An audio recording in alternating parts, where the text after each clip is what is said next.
जे सदस्य बोलतील, जे सगळ्यांचे ठरवतील, 146 जे ठरवतील त्या पद्धतीने आम्ही चालणार. जे नियम तुम्ही बनवलेत त्याच नियमाचं पालन करून आम्ही त्या गोष्टी सगळ्या पुढं प्रोग्रेस करणार आहे. आम्ही आतापर्यंत बिल्डरला कमीत कमी एवढे लेटर दिले की प्रत्येक गोष्टीचं लेटर दिले, फक्त आता राहिलं त्यांच्याकडून जे पाणीच.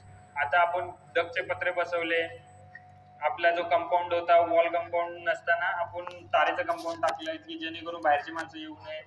परत आपण जरा सिक्युरिटी टाईट केली, सिक्युरिटीच्या काही माणसांना लोगो, गाड्यांचे लोगो जे असतात ते वाटप केले.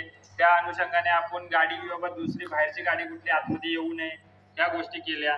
तर प्रत्येक गोष्ट आपण हळूहळू स्टेप वाईज काही ना काहीतरी आपण प्रत्येक वेळी करत आलाय. फक्त एवढंच आहे की सदस्यांनी पण त्याच्यावर आपल्या गोष्टीला थोडीशी साथ देऊन प्रत्येक गोष्ट ही करावी. नाहीतर आत्ताची मगाशीच एक गोष्ट होती, दुसऱ्या सोसायटीतला एक माणूस आला आणि आपल्या वॉचमॅन